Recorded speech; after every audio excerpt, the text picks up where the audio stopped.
Di video ini gue pengen bagiin 9 aturan uang yang menurut gue harusnya tahu lebih awal. Jadi gue udah catat beberapa dalam video ini dan gue bakalan sharingin ke kalian sambil coret-coret di iPad sebelah sini. Aturan uang ini, ya ini kalian pakai ketika kalian itu punya penghasilan. Jadi sebelum kalian itu spending, sebelum kalian itu melakukan apapun, ya lu itu harus punya aturan terhadap keuangan lu yang ketat.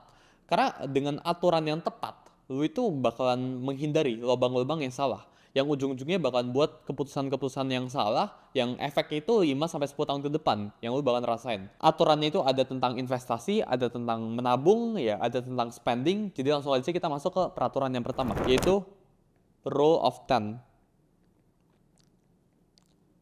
Jadi apa sih itu Rule of 10? Ya, andaikan gue itu pengen beli sebuah iPhone sekarang. Dan ini real case ya, gue pribadi terapkan dulu di tahun 2021-2022. Dulu tuh ada iPhone, nama itu XR ya. Kalau gue nggak salah dulu gue belinya itu di sekitar 10 juta rupiahan. Dan dulu yang gue terapkan ke gue pribadi, sebelum gue bisa beli HP 10 juta ini, gue harus punya net worth minimal atau kekayaan itu 10 kali lipat daripada iPhone-nya atau daripada barang yang pengen gue beli. Dan aturan rule of 10 ini berlaku sampai lu punya duit 10 miliar dolar alias 1 juta dolar. 10 miliar. Jadi contoh ya, ini lu pengen beli XR ya. Harga iPhone XR ini dulu ya, gue bahkan masih ada sampai sekarang ya. Ini harganya 10 juta. Berarti yang harusnya gue punya dalam peraturan gue itu 10 juta dikali dengan rule of 10, itu gue harus punya 100 juta. Baru deh dari 100 juta ini gue boleh melakukan spending atau head on tanda kutip ke sesuatu yang ya kita ngomong 10 juta gitu. Jadi contoh lainnya ya misal gue pengen beli mobil gitu. Ini gue gambar mobil sebisa gue ya. Nah gini ya, ini mobil. Mobil ini anggap ya harganya itu 200 juta. Berarti dengan rule of 10 ini, ya lu itu harus punya berapa? Bukan, oh gue punya duit 400 juta, ya gue cicil aja. Gue cicil 20 juta setiap bulan ya. Ya ini kan rule of 10, ini kan 1/10-nya gitu. Nah bukan kayak gitu caranya. Tapi kalau lu punya 200 juta, lu pengen beli barang 200 juta, mobil, selama lu belum bener-bener butuh, berarti yang lu harusnya lakuin itu, ya lu harus tabung dulu duit lu sampai 200 juta dikali dengan rule of 10 ya, yaitu 10 juta. Ya alias ini 2 miliar rupiah. Lu harus punya uang 2 miliar rupiah. Kalau lu nggak punya uang 2 miliar rupiah, lu jangan beli mobil. Ya lu Grab aja. Karena Grab, Gojek gitu kan, itu selalu lebih menguntungkan daripada lu beli mobil. Mobil itu hanya tentang psychological keamanan aja, ya tentang lu merasa aman aja. Sama kayak rumah, ya rumah itu bukan sesuatu yang wajib. Rumah itu bisa lu sewa. Ya rumah itu cuma psychological needs saja. Beli versus sewa, sewa itu pasti selalu lebih untung daripada lu beli. Aturan uang yang kedua, ya annualize everything. Nah, apa yang dimaksud dengan analyze everything? Misal, gue pengen subscribe ke Netflix. Netflix ini harganya itu 150.000 per bulan contohnya. Nah, yang gue nggak boleh lakukan dengan aturan uang ini, gue nggak boleh lihat ini, oh ini 150.000 per bulan. Yang seharusnya gue lakukan, ya itu gue annualize. Gue kalikan dengan 12. Jadi, kali 12, 150 dikali dengan 12, ini mendapatkan hasil kurang lebih 1,8 juta rupiah per tahun. Jadi lo harus lihatnya expense lo, ya itu dilihat itu per tahun, bukan per bulan, biar terasa itu lebih tinggi, biar lo bisa memisahkan apakah ini worth it atau enggak. Karena uang itu selalu terlihatnya itu kecil, ya ketika lo itu melakukan spending, misal ya lo beli kopi hari ini gitu. Oh gue hari ini beli kopi hari ini cuma 30.000 contohnya. Tapi 30.000 ini kan cuma daily. Ini per day gitu. Kalau per minggunya, ya oh misal gue 5 hari kerja ya, berarti gue kali 5 aja, 150. Per bulan ya, berarti berapa? Lu tinggal kaliin 4 minggu aja kan, 600. Kalau per tahunnya, ini berapa berarti? Jadi lu harus belajar buat dikaliin dalam 1 tahun. Biar lu bisa tahu expense bulanan lu itu bisa berapa sih gitu kan. Biar lu bisa tahu 1 tahun itu lu menghabiskan uang berapa dengan lu spend 30.000 per hari. Berarti 6 ya dikali dengan 12 ya. Kalau dikaliin dapat angka 7,2 contohnya. Jadi belajar buat dikalikan dengan 12 ya. Anualkan semua expense lu. Tapi jangan salah kaprah ya. Gue itu bukan pengen kalian tekan pengeluaran lu. Yang harusnya lu lakuin emang lu harus naikin income lu. Lu nggak bisa tekan pengeluaran lu gitu. Tapi dengan kayak gini, lu dapetin data, Netflix itu 150.000 setiap bulan. Jangan kayak gitu ya dah. Gue subscribe Netflix, gue bisa lihat ribuan jam, gitu kan, worth of films. Ini 1,8 juta setiap tahunnya. Apakah ini worth it? Nah itu lu harus tanya ke diri lu. Kalau ini worth it menurut lu, ya dan ya go for it gitu ya. Kenapa enggak? Sama kayak misal kopi. Apakah ngopi ya setiap hari, bangun kerja gitu kan setiap hari, itu worth 7,2 juta setiap tahunnya? Berdasarkan penghasilan lu sekarang. Kalau worth it, ya udah gitu. Tapi kalau nggak worth it, jangan dilakuin. Jadi belajar buat ngeliat atau belajar buat ngeevaluasi ya apakah ini worth it atau enggak, bukan berdasarkan per bulan, bukan berdasarkan per hari, tapi per tahun, ya dianualkan gitu ya. Itu aturan uang yang kedua. Aturan yang ketiga ya, selalu lihat dari yang namanya itu total cost. Ya, gue sebutnya total cost rule. Contohnya ya, lu pengen beli, kita sebut HP iPhone gitu kan. Misal ada 3 kameranya, boba gitu ya, udah iPhone terbaru gitu 17. Misal iPhone ini harganya itu 10 juta rupiah. Ini yang biasanya orang awam lihat ya, oh HP ini harganya itu 10 juta. Tapi faktanya HP ini bukan 10 juta. Faktanya setelah lu beli HP, lu itu beli apa? Oh, gue harus beli casing. Oh iya, gue harus beli misal tambahan screen protector. Ya. Oh, gue harus beli tambahan charger. Ini misal casing harganya 100 ribu, screen protector misal 100 ribu, charger misal 100 ribu. Terusnya nanti belum lagi, oh gue harus beli aplikasi yang ada di dalam, gue harus pindahin gitu kan.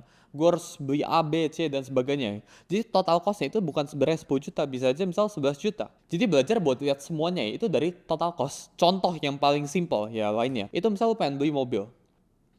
Nah ini ilmu nih. Orang itu misal lihat, oh ini mobil, ya mobil ini harganya contoh 1 miliar.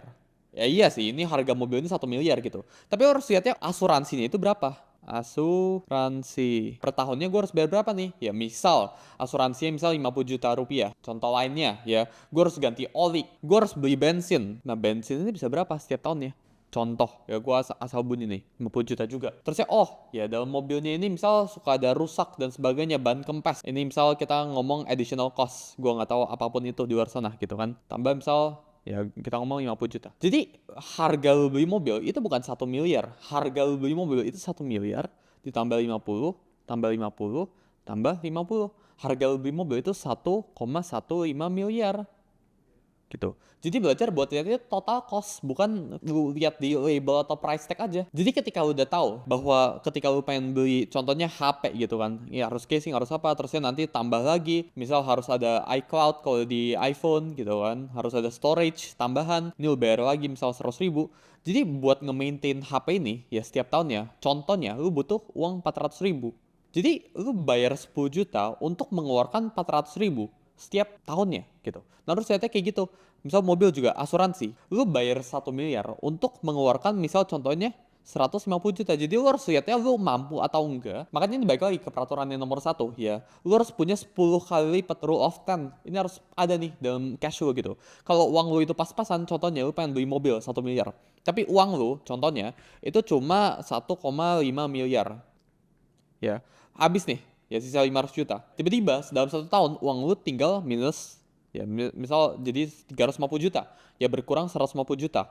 Kenapa? Karena asuransi, karena bensin, dan additional cost lainnya gitu. 150 juta ini, ya uang lu sisa 350, jadi lu nggak mampu kan pada dasarnya buat beli mobil ini. Jadi belajar buat lihat yang namanya itu total cost rule gitu. Lu harus lihat total cost dari segalanya. Karena selalu ada yang namanya itu hidden cost dalam orang itu berjualan. Aturan yang keempat, ya ini menurut gue lumayan life changing ya, yaitu cost per use.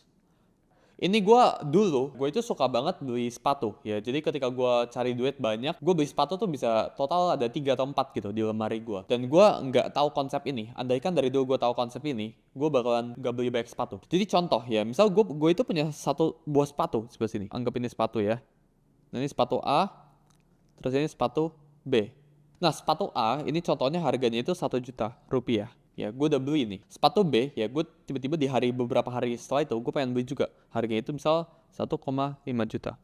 Cost per use, aturan cost per use ini lo harus hitung ya, kira-kira misal ini sepatunya itu bisa tahan berapa lama? 1 tahun contohnya. Anggap dalam 1 tahun dalam 365 hari ya, kita tarik asumsi aja lu bakalan pakai sepatu selama 300 hari. Berarti cost per use ya setiap kali lu pakai sepatu B ini itu 1,5 juta dibagi dengan 300. Ya ini tinggal coret dan sebagainya gitu kan.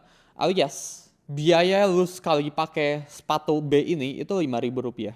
Nah ini kalau lu pakai gitu. Sekarang kalau misal lu ada 2 sepatu, misal sepatu A, B gitu kan, terus tiba-tiba lu beli lagi sepatu C gitu. Tapi kan lu nggak bisa kan pakai sepatu yang B sama C gitu. Ya lu nggak dapat kaki gitu. Kaki lu cuma 2. Ya berarti lu harus hitung dong. Ya misal C ini, gara-gara gue udah punya sepatu di sebelah sini, sepatu A, gitu kan, sepatu B gue udah pakai, sepatu C, misal ini harganya juga sama 1,5 juta. Tapi sepatu C ini gue pakainya mungkin cuma bisa 20 kali sebelum ini eventually rusak dan ganti seri gitu. Berarti yang harus gue hitungin ya, sekali gue pakai sepatu ini harganya itu berapa? Sekali gue pakai sepatu C ini harganya itu 75.000 sekali pakai loh gitu. Jadi belajar buat lihat dari cost per use. Gue pakai sepatu C 75.000, apakah ini worth it atau enggak gitu. Ya kalau menurut lu worth it ya gas aja gitu. Tapi kalau menurut gue ya kalau lu udah punya kebanyakan nih dan lu ngerasa ini nggak worth it ya udah jangan beli. Karena lu cuma pakai beberapa kali kok gitu. Lagian manusia itu bisa gampang bosenan. Jadi aturan keempat itu cost per use, lu harus hitung. Ya misal ini contohnya sepatu yang gue pribadi ada pengalaman ya. Gadget pun itu juga bisa. Kalau lu pengen beli 2 gadget, sekali lu buka gadget berapa lama, lu pengen beli mainan gitu, semuanya bisa diterapin. Aturan uang yang kelima ya, yaitu 30 day rule. Nah ini mungkin kalian sering dengar. Jadi belajar buat menunda ya 30 hari ke belakang. Nah sebenarnya apa sih ini 30 days rule ya? Anggap misal di sini ya ada sebuah HP ya, kita ngomong baik banget contohnya di sini iPhone. Ada HP di sini, lu baru lihat iklannya di luar sana di YouTube atau di Apple contohnya. Nah ini Apple langsung dia buat produk gitu. iPhone 18 contohnya. Lihat oh ini produknya bagus banget, kameranya bagus banget. Nah lu pengen beli nih, harganya 20 juta contohnya. Nah sebelum lu beli, belajar buat tunda. Pause ya, tunggu selama 30 hari ya. Jadi selama 30 hari ini lu tunda. Kalau setelah misal ini di bulan Maret lu tunda gitu kan, lu tunggu sampai bulan April. Di bulan April lu masih mau punya HP ini gitu kan, lu masih merasa oh gue pengen beli iPhone 18 ini gara-gara kameranya bagus. Berarti yang lu harus lakuin apa? Oke, lu beli gitu. Tapi kalau setelah 30 hari lu pikiran setiap harinya itu bukan tentang iPhone 18 ini, maka ini nggak worth it untuk dibeli. Jadi belajar buat tunda. Karena sebagian besar decision manusia itu dibuat ketika orang-orang itu, ketika manusia itu sedang berada dalam emosi, sedang berada dalam gairah gitu ya. Gue lagi pengen take action gitu. Jadi belajar buat nunda 30 hari. Tapi aturan 30 days rule ini nggak berlaku buat yang pertama itu obat. Jadi kalau yang nama itu obat, lu nggak boleh tunggu 30 hari, lu lihat lu masih sakit atau enggak. Dan yang nama itu kebutuhan pokok. Jadi kalau misal makanan gitu, nah itu lu nggak boleh tunda sama 30 hari. Dan yang ketiga itu kebutuhan mendesak ya. Kayak contohnya ban lu kempes gitu kan, atau anak keluarga lagi kenapa-kenapa. Nah itu lu nggak boleh tunda, lu nggak boleh menggunakan 30 days rule ini. Tapi kalau buat kesenangan gitu ya, itu biasanya bisa lu tunda sama 30 hari. Aturan yang keenam ya, itu discount rule. Nah, gue sering banget lihat baik banget orang, ya itu terpancing gara-gara lihat diskon. Oh, ini barang diskon 50%, 3 hari lagi habis promonya. Ada barang ini diskon 20%, bentar lagi habis ini, cuma buat 5 orang pertama gitu. Nah, sekarang gue pengen tanya ke kalian, kalau misal nggak ada diskon, apakah itu bakalan masuk ke list item yang lu bakalan beli? Contohnya gitu ya, ada iPad sebelah sini, gue jual ke lu, ini diskon 50% loh. Ya, dari harga 10 juta jadi 5 juta gitu. Lu bakal beli atau enggak? Kalau jawabannya iya, padahal lu awalnya itu enggak terpikir untuk beli iPad ini, maka lu udah masuk ke jebakan diskon trap ini. Jadi aturan diskon ini, ya ini hanya berlaku ketika misal gue itu beneran pengen beli nih. Oh ini iPad nih gue pengen beli nih gitu. Tapi kebetulan aja ada diskon. Nah baru deh beli iPadnya. Jadi jangan menciptakan demand. Jangan tiba-tiba lu pengen sesuatu hanya karena barang ini sedang fase diskon gitu ya. Jadi diskon rule ini menurut gue sangat efektif ya. Gue itu dulu apply ini ke semua tempat ya. Makanya gue gak gitu percaya sama yang nama itu diskon ya. Unless gue itu bener-bener butuh. Jadi kalau gue lagi butuh dan kebetulan emang lagi diskon ya syukur. Tapi kalau gue gak butuh terusnya barangnya itu diskon ya gue gak bakalan beli gitu. Mau diskon besar-besaran apapun itu dan sebagainya gue gak bakalan beli. Kalau gue gak butuh gue gak bakalan beli. Jadi diskon itu bisa menurunkan harga, tapi jangan sampai penurunan harga itu menciptakan kebutuhan. Aturan uang yang ketujuh, nama itu temporary income rule. Kita sebut temporary income rule. Ya. Jadi contohnya ya, lu sekarang punya gaji 8 juta. Ya, tiba-tiba gara-gara lu kerja itu bagus banget, lu dapat bonus dari bos lu. Bonusnya itu misal dapat 20 juta. Nah, yang nama itu temporary income, ini kita sebut sebagai ini temporary income, gitu ya. Ini gue kalau kalian sering-sering nonton channel ini, gue bakalan perbaiki literasi finansial kalian. Jadi kalau kalian punya temen ya, yang bisa luangin beberapa puluh menit ya dari hidup kalian, karena misal video ini cuma 30 menit atau 1 jam, ya ini cuma palingan 5% dari waktu 24 jam lu itu. Ya, jadi bagikan buat temen lu yang lain kalau lu rasa video ini ada manfaatnya gitu ya. Jadi misal bonus lu itu 20 juta. Ya ini namanya temporary. Nah jangan sampai 20 juta ini lu ngikat diri lu. Tiba-tiba lu cicil rumah, KPR, lu cicil mobil. Nah ini jangan. Ya, yang namanya bonus atau uang kaget kita ngomong ya. Ini seharusnya lu investasikan. ya. Jadi temporary income rule. Jangan asumsi bahwa bonus ini akan segera datang. Ya ini kayak uang kaget. Uang kaget itu nggak bakal datang. Kalau lu make decision hari ini ya hanya untuk ngutang lu buat 5 tahun ke depan. Nah ini sangat-sangat nggak wise. Jadi kalau misal lu punya bonus 20 juta, jangan anggap lu bakal dapat 20 juta terus setiap bulan. Nah itu fatal cara berpikir seperti itu. Aturan yang ke-8 ya, belajar buat bedakan yang namanya itu fixed and variable. Nah ini penting banget. Jadi maksudnya apa ya? Yang namanya itu fixed cost itu apa? Ya makanan itu fixed cost gitu. Jadi bisa dibagi jadi dua ya.